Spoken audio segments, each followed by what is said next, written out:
Welcome to the Body Science Podcast. As always, the information contained in this podcast is for the information purposes only and is not designed to diagnose or be prescriptive to treat, prevent, or manage any injury, disease, or other health-related condition.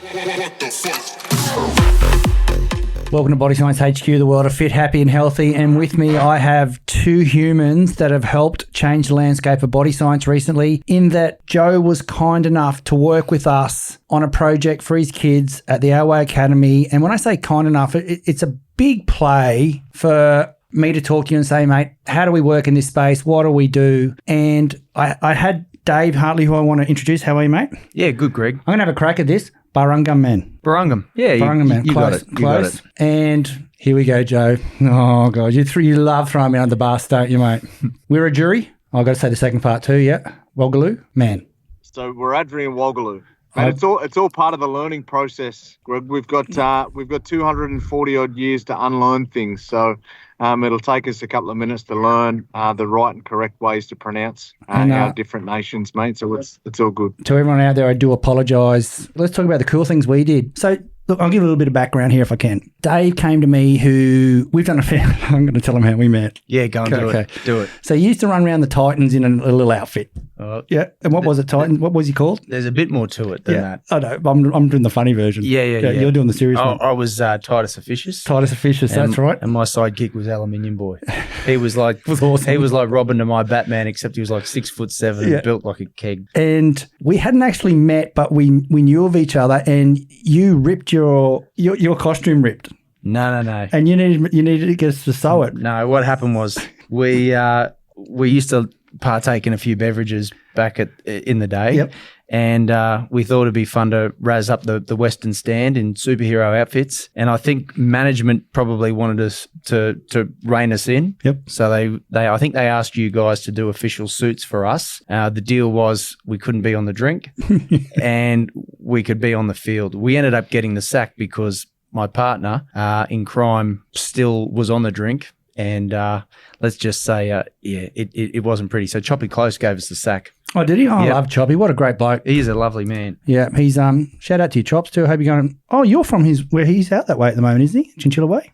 Yeah, I think he's out there with the gas company. Yeah, sweet. That's how we met. Like, you came in to talk about getting all that type of thing. I'm sure I was fixing up something that already existed between you and me, but okay, your story sounded good. Yeah. But you came back to me one day and you said, look, I'd really love to do print with you to work on a shirt or something along that space. Yeah. If there was an opportunity for Aboriginal art to be, I guess, on a platform at Body Science, given the, the popularity of your brand, and not so much about making money off it, but if there was an opportunity that presented itself, and then that's how you aligned Joe and I up, which was really deadly. Yeah, I like the way you put that. That's nice. Yeah, for me, it wasn't about Body Science. And I remember saying that to you in your face. You looked at me and went, okay. And I think you thought I actually didn't like your art, but I'm a massive fan of what you do. I didn't think that. But we worked with Joe before, and Joe's a really good friend of ours at Body Science, been around forever. That's why he takes the piss so much out of me in relation to me trying to pronounce things and things that we talk about. And we've done another podcast previously that people should go and listen to, because I thought it was a really important podcast you put out through the platform there, Joe. But Joe is all about his new venture, Wagga Academy. And what I thought was introduce you to and see if there's some type of connection here. And if the connection was right, Body Science could then put the garments together and donate. Everything we made off it went to you. So probably one of the best activations Body Science has ever done. It was so much fun. The team here at Body Science was just so excited about it. And I think the real reason here, mate, was apart from the art was awesome, and you can we'll tell your story on that in a second on what you did and presented to Joe. The reason that we're doing it, Joe, is just something that's really incredible. And I mean, Dave, you're in education as well. It's to see what he's doing in this space. You were just so connected when he told you what he was doing. Yeah. So do you want to tell us a little bit about what you are doing, Joe? Yeah, thanks both to connect, guys. It's always good. And I guess people know me, and we've been, I guess, associated with Body Science since back when I was playing at the Rabbitohs almost 3 lifetimes ago now, but a while back, and just sort of kept a connection over the years through different things, and I guess, you started having a conversation, Greg, and it was a while back now that you said, Joe, I'm probably at a space where I don't particularly know a great deal about the First Nation communities. Absolutely. But I'm willing to learn. and that's one of the best things, right? And whilst we might take the piss a little bit, or more me so out of you, read different things around pronunciation and so forth. But it's about I'm about education and learning, and people, putting people on the right path to learn, to know about who we are, to know about the history of this country, but also how we can and what we can do to be better. And when you come to me and said, Joe, like, I'm in a really, really, I guess, a privileged position to be able to make some impact around different things. But I don't want to half-ass things. I want to do things right, and I want to do things the right way. So and it was around about the time that we started looking at the structures of what we're going to be doing with the Our Way Academy. And Our Way Academy is, I guess, it's everything in the name of it. Forever, 230 odd years, we've been told how to do things, and we've never had a chance or an opportunity to do things our way. And the Our Way Academy is about educating kids and getting the best out of kids our way. And how we're doing that is through, and we came up with the concept of creating a better now. And what I mean by that is we're always talking about what we can do in the future. We need to do this for the future. We need to do that for the future. I'm like, no.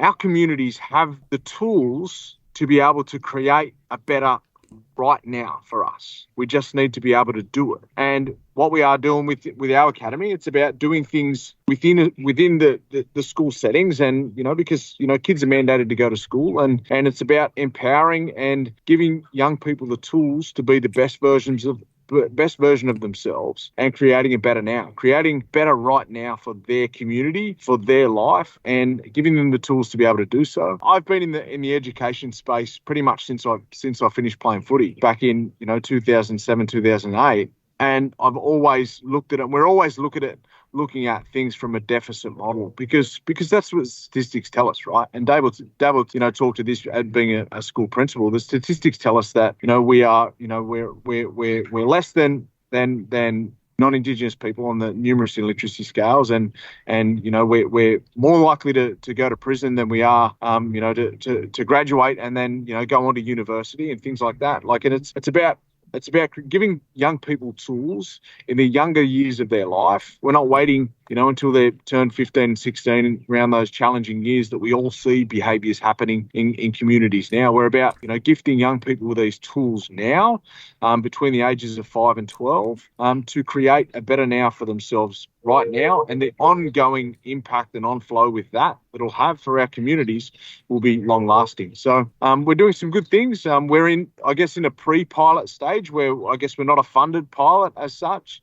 We're going through all the different structures of becoming a charity and all of those different things that all cost money. And, it's hard to come by money these days. And that's where the conversation came together, where, Greg, you wanted to contribute the best way you could. We partnered up with Dave as well, who delivered some brilliant art and then put it on these garments that just sold out in a blink of an eye. Oh, it was amazing. It was absolutely, I think timing's everything, right? Is that, we're coming up to a situation now in the country where we're going to a referendum in a couple of months' time about, giving a voice to First Nations people.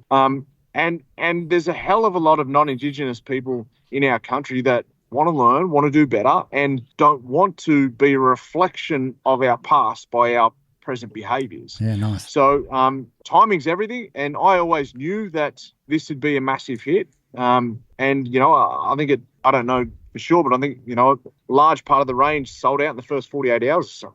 Oh, the compression shorts went nuts. Yeah, and the coolest part, Greg, what Joe's talking about there is that both Indigenous and non-Indigenous people are embracing the philosophy behind the Better Now range, not because of the colours and how good it looks, but the story behind it and the cause. And to me, that's the best part of it. People are really rallying behind what Joe's trying to do. Yeah, I love it. And you're an educator too. Do you want to talk about that a little bit? Are you allowed to, or is this a? Yeah, I can absolutely talk about it. I think, Greg, I connected immediately with what Joe's trying to do with the academy, because previously, before being a school principal, I was pretty high up in the Department of Education, and so my job was, for a couple of years, I was privileged to lead Indigenous education.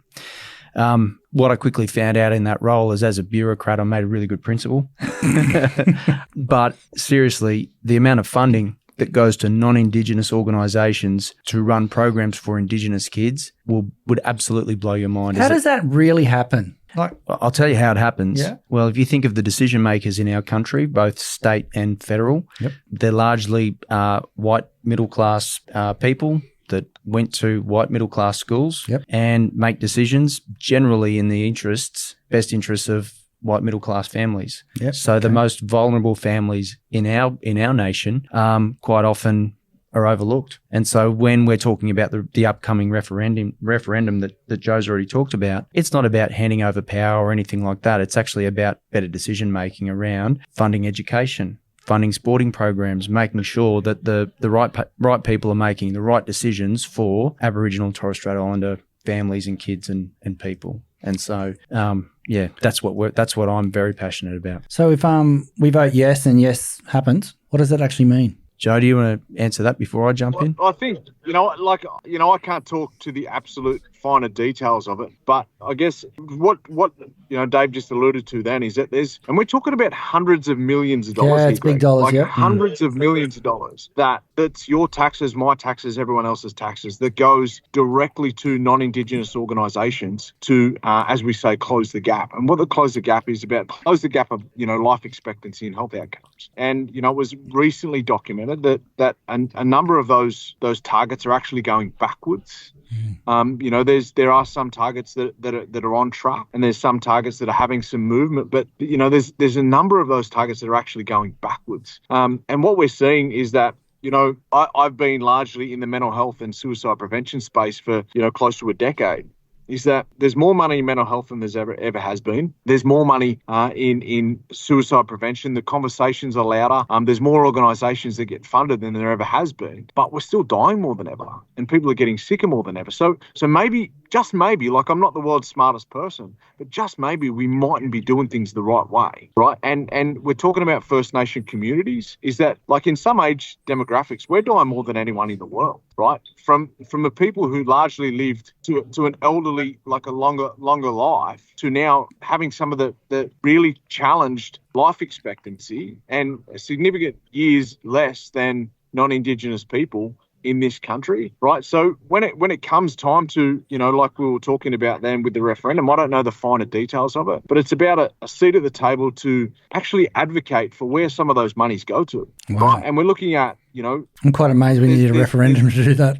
Well, it's ridiculous. It's ridiculous that we're even having these conversations, and some of the misinformation around it. And we're not here to talk about the referendum by any means, but we're talking about hundreds of millions of dollars. That the challenge now that I'm seeing in the past decade of working with Aboriginal and Torres Strait Islander kids in schools around the wellbeing space is that, Aboriginal and Torres Strait Islander kids are graduating high school year 12 more than they ever have. So you can look at that and say that that's a fantastic success. But I believe now, and Dave, you may be able to even say within your experiences as well, is that I believe now the challenge isn't from getting Aboriginal and Torres Strait Islander kids to graduate year 12 now. In the experiences that I'm having, getting Aboriginal and Torres Strait Islander kids to actually go to high school. We're talking graduating from year 6 to go into year 7, that's 12 and 13 years of age, that we're having significant breakdowns of kids achieving educational outcomes in this country. In a first world country, one of the richest countries in the world, that is absolutely appalling when it comes to our communities of what it's sitting like. I'm sitting in, we can read all the reports or the challenge with all of it is that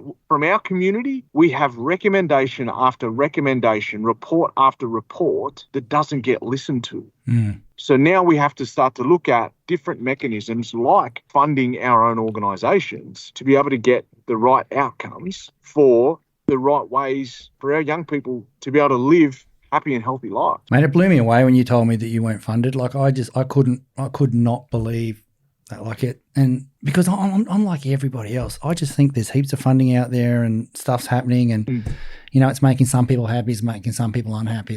It's just stupid that we even think like that. Do you know what I mean?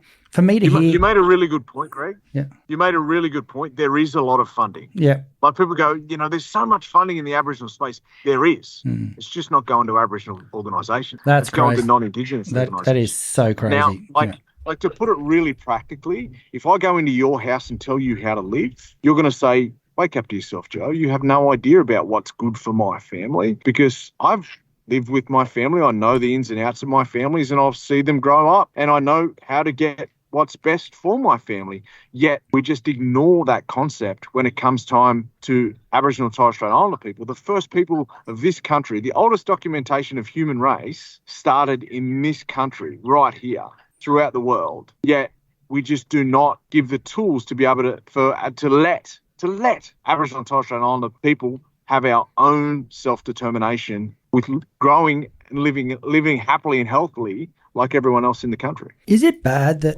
when Joe tells his story about, the timing there, that I'm exceptionally proud as an Australian to hear that, but then I'm totally devastated when I hear how he finished that sentence? Is that bad? Well, look at it through an NRL lens, right? Yeah. You think of our footy teams at the moment, and I won't name them, but obviously there's a few struggling. And recently, one club's just sacked their coach. Why'd they sack their coach? Not getting results. Yep. If you look at our decision makers and our politicians in Australia, and sadly, Aboriginal Torres Strait Islander people are defined as a gap. We're defined as a gap. That's how the nation would see us, because everything goes back to closing the gap. If the gap is still there, why do we keep making those same decisions? So we do need to do things differently. And the research tells us, Greg, that if you have Aboriginal and Torres Strait Islander people making decisions for Aboriginal and Torres Strait Islander people, the outcomes are much, much better. But we seem to ignore that and keep making the same mistakes. It's silly, isn't it, when you think about it? Like, it's like report after report, recommendation after recommendation. Like, we're also talking about taxpayers' money to garnish, to gather those reports and to come up with those recommendations that we just constantly ignore. And then we constantly see Aboriginal and Torres Strait Islander people not finishing school, getting incarcerated, dying younger. And we're having these same conversations about there's so much money in the Aboriginal community. Why can't they fix themselves? Because we're never been in power of being able to fix ourselves. What Our Way Academy is doing is teaching our young people around the old values, the old practices, the old behaviours, which is about coming from a collectivist worldview of doing things for others more than we want to be selfish and do things for ourselves. So, Dave, here's one for you. Why is that an Our Way Academy concept when it should be all Australian school kids should do that, shouldn't they? Yeah.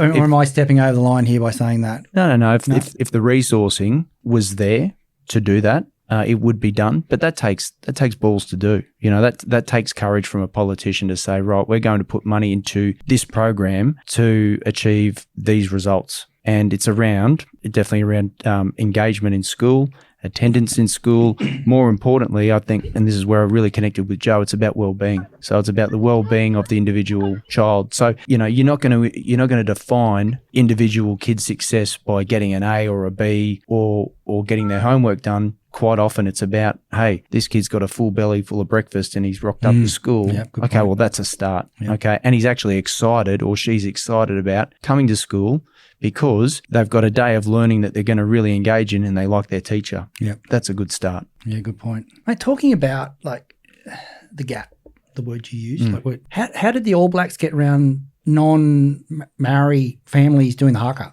What happened there that we can't do here? It's a good question, Greg, because it gets asked often. We always point to Aotearoa, our brothers and sisters across the ditch, and we always say, they do it beautifully. What they do is, they sing the national anthem before every test match with pride, and they sing it in Māori or they sing it in English. The challenge with it out here is that we have over 500 separate nation groups with thousands of different dialects of language. Mm-hmm. So who are you going to put as the one language? Because we're all essentially, you look at Europe is made up of all these different countries. Yep. Essentially, we're all different countries. Yeah, gotcha. Okay. Yep. It's just that we never had walls and castles to keep people out, which tells me one thing: we didn't war with each other. We built relationships with each other. How good is that? We all share different protocols and marriage lines. So where my people are from, Chinchilla, which is southwestern Queensland. If you got on the old Bush M1 and came here to where we're recording today, Burleigh Heads, which is Complimentary country, you'd be speaking a whole different language. And there'd be different totems, different protocols. It'd be a foreign world to those people. So that's where we're really unique as a country. That's incredible. And I've always wondered why you use the term country. as a country. That makes sense. Mm. Look, let's jump back on track. So, Joe, the academy, where are we at with it? Like, what's happening?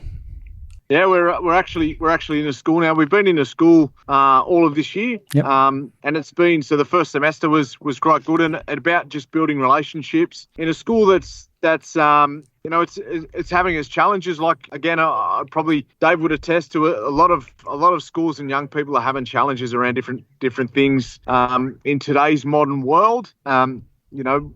For all sorts of different reasons when we're talking about social media and everything like that. But we're in a school and we're starting to get some really good movement with some of the kids. Again, just teaching them different behaviours and embedding different values. Helping young people to relearn the values that their family lines have always learned and lived with. It's just that because of the different challenges that we might experience through different trauma and trauma responses, it impacts our behaviours in how we are in class, how we are every single day. So it's just about helping young people to reconnect with that and helping them to learn the old behaviours and the old stories, because people underestimate the impact of the old dreaming stories. The old dreaming stories have deeply embedded values around love and care and respect and looking after each other and looking after country. You learn to live with those old values. They impact your behaviours.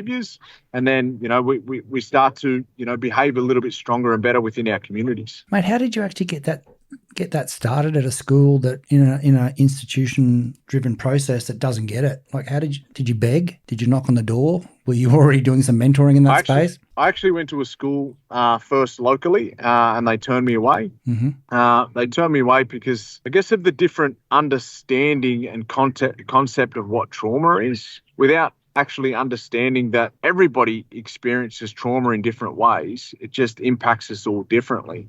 It's not particularly what happens to us. It's the response that our body and our brain goes through as a result of what happens to us. Okay.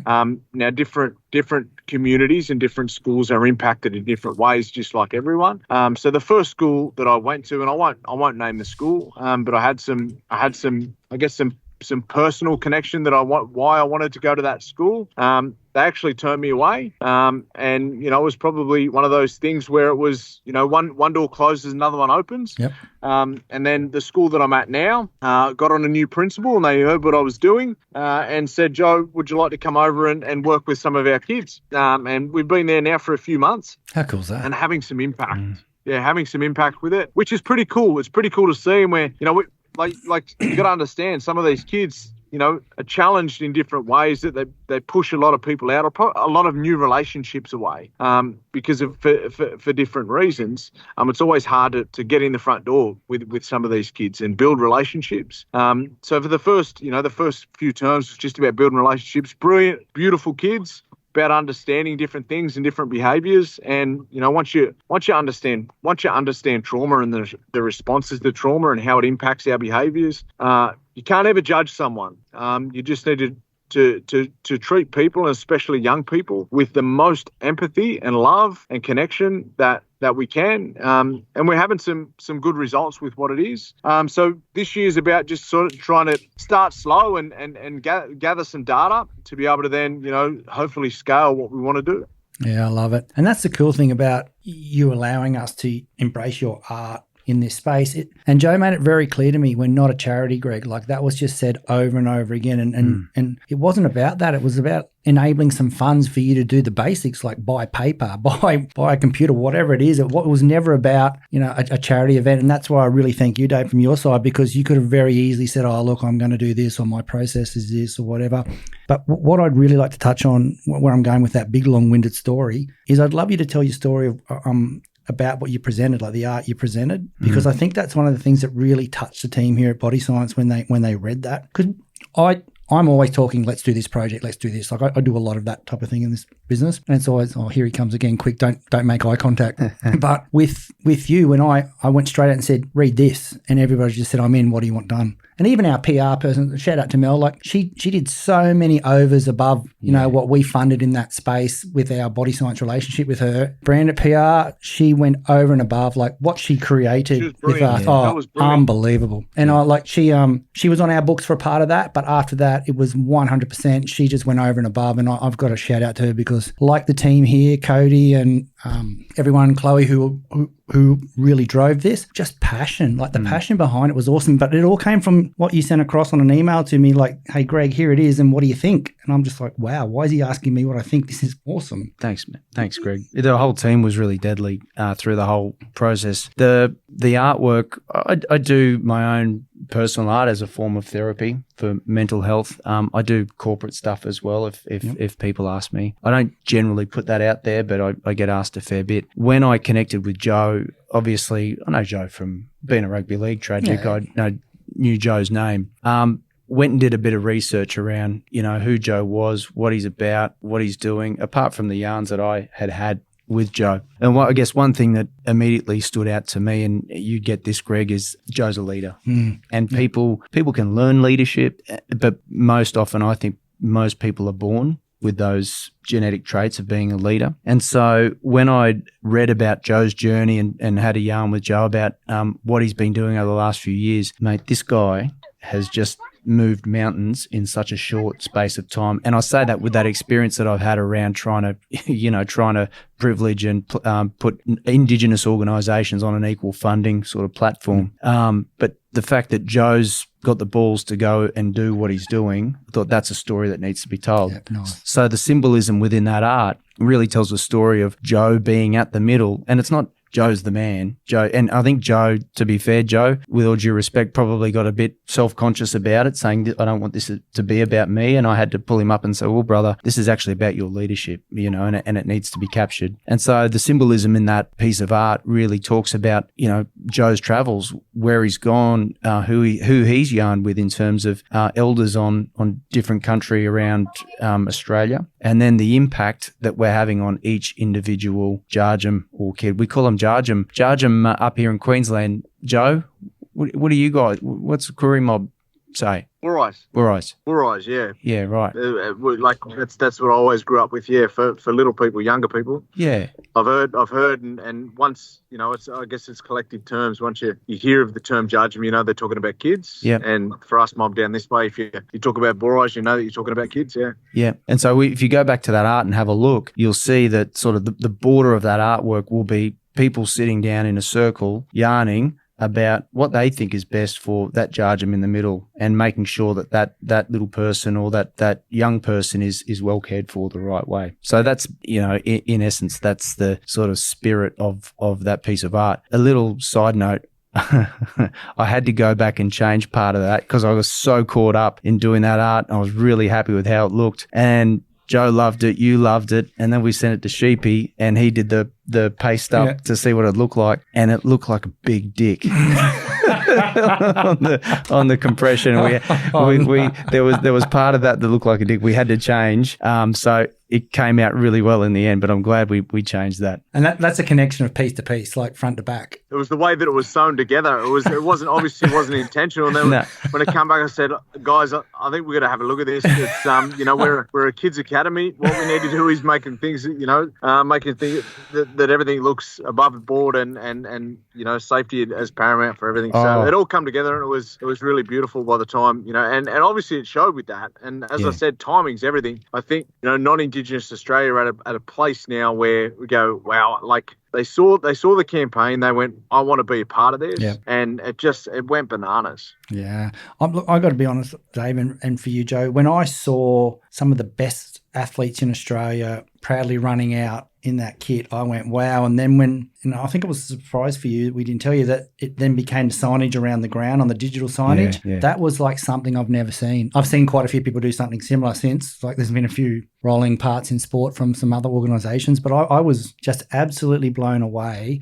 And I've got to shout out to the teams that support it too, because the openness of those elite teams to bring this into, and it's really hard to make change when you run we play football, but we're in entertainment, and you're changing the stage, and it's a lot of work for clubs to say yes to something like that, and it was just something incredible. And the thing that's been a big head spin for me, Greg, is that I looked at this sort of project or this initiative through a window of, okay, this is Indigenous round. Indigenous round's long gone. Nico Hines still wearing those compression garments.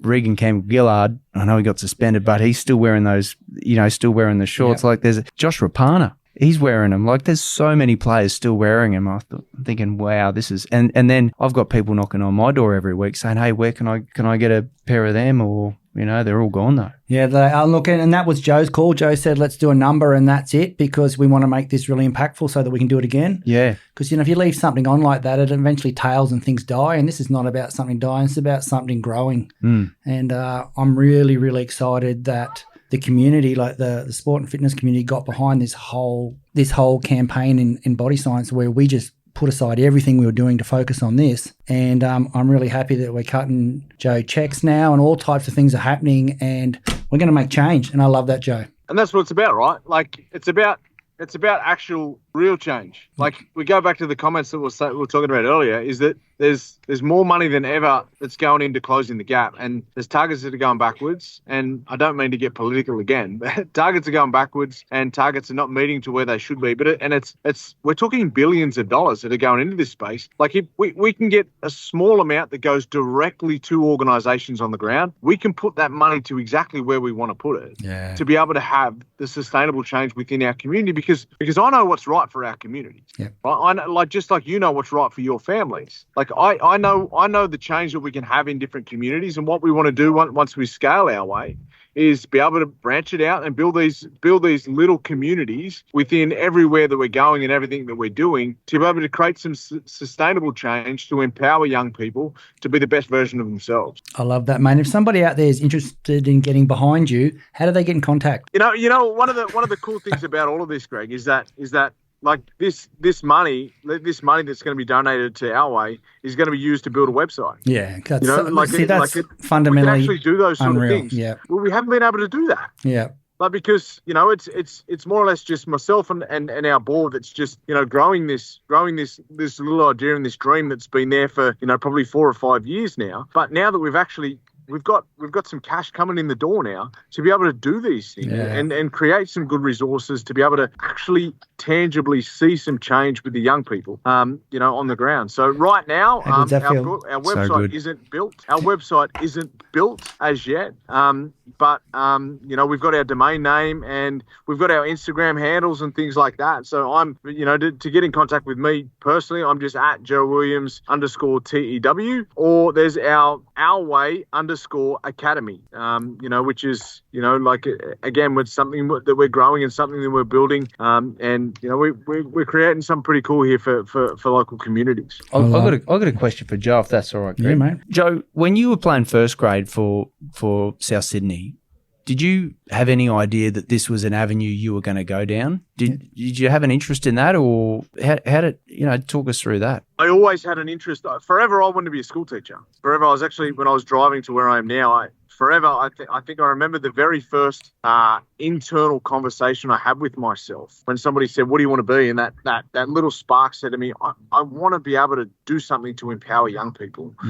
Because I've been lucky enough to have some fantastic teachers and build some fantastic relationships over the years through schooling. I always wanted to be a school teacher, without saying this with disrespect, until I actually worked in a school. and realize that school teachers teach to a curriculum that it tells them what to teach. And then I went, maybe this isn't for me. And they talk about the two most important days of your life is the day you're born and then the day you find out why you're born. Whilst I've always had an interest in helping young people, empowering young people, it's started to take shape over the last 10 years around the mental health and the well-being space, but then even more so in the trauma space, where I can marry those two worlds to be able to have impact with young people, help them to understand who they are, why they are, and the things that they can do practically every single day to be that best version, to create a better now for who they are, for who their family is. I've been able to marry those two worlds. Guys, I've been lucky enough to to travel to some pretty incredible places, not just like internationally, but more so here in this country. Sitting down with elders in some 350 odd communities around the country and listening to stories on the ground. And over almost a decade now of working in the wellbeing space, I've pulled together a program out of all of those 350 communities and the almost 10 years of working to be able to create these academies to build in small communities, in larger communities, to be able to then grow and spread out right across our country. So it's pretty exciting what our plans are and I won't even say what we want to do, what we're going to do. Nice. Because as I said at the start, Our Way Academy, we're about doing things, creating a better now for our young people by doing it our way. Love it, mate. I love it. And Dave, I know you were dodging me asking you for your handle and how do people get in contact with you, and you dropped a very good question in there because that's something I've never asked Joe, actually. That was good to hear. On Instagram? Yeah, mate. How do people contact you if you want? Yeah. Look me up. Saltwater Fresh Creative on Instagram. So just do a search for that and you'll find me there. And you do... Well, you obviously do love jobs because you've done that with us, but you also do corporate. Yeah, I do corporate art. I'm also I can't talk about it too much at the moment. We haven't released it, but I'm also an author. So writing 6 books with pretty high profile sports person. So that news will be coming out soon. Yeah, nice. Which is pretty cool. But yeah, Saltwater Fresh Creative, Greg. You said something earlier, Greg. You said, we're not yet a charity. Our application has now officially been lodged with the ACNC. Yep. So stay tuned. We'll soon be a charity. And we're about, growing our way in communities and not doing it massive and not doing it, too big, too fast, because it's about sustainability. It's about healing. Like healing is a word that probably gets thrown around too much because we just do short-term things within communities and then move away from it, or the funding gets pulled. Yep. We're about creating sustainable change within communities and creating a better now for our young people. I so love that. And I'm going to put you under the spot here for the next project with Joe. Are you in? I'm in for the next 50 years, Greg. Done. Let's go get it, Joe. Hold him to it. Yeah. Thanks for coming on, boys. It's one of the best things in my 25 years of body science. It's one of the best things I've been part of. I cannot explain to you again how much the team here loved being part of the project. It was just... Well, thank you for your leadership. I'm just surrounded by good people. Well, right? I'm thank so you lucky. for your leadership, Greg. I'm just fortunate to be surrounded by good people. Around it, Greg. I appreciate because that. Because there's a stackload of non-indigenous business within this country that have the ability and have the capacity to make change but aren't making the commitment. Yeah. You put your hand out and wanted to make some change and some sustainable change. And not a lot of people would know, but you're on a bit of a holiday, like in the middle of this campaign. I won't talk about what you were doing or where you were going or anything like that. That's not for me to talk about. But you reached out to me from overseas to thank me for being involved in this. Like, the leader of an organisation doesn't need to do that. They don't need to do that. And what for me, it's just about, again, seeing the honesty and the truth around your original commitment and conversation to me around wanting to make a sustainable change. And mate, I can't thank you and the Body Science crew enough. They probably heard from me a little bit too much because I'm always bugging people about different things. But I just can't thank you guys enough, mate. It was great. And look, Nathan, a Redfern boy. He was so supportive of this moving forward too. It was so easy to do, to be honest. It was, and it should be easy to do. It is a beautiful language. When I hear you guys say it, it's poetic. But I want to see change, and that's what it's all about for me. So bring it on. It's funny, like you said something earlier when Dave said it was deadly, and you said, I love that word, deadly. We look at in our community, deadly means really, really good, right? Okay. But if a snake bites you, you got to stay away from deadly snakes. But in our community, that means that they're really, really good. So we don't sort of use those terminologies when we're talking about snakes because they're dangerous. They're not deadly.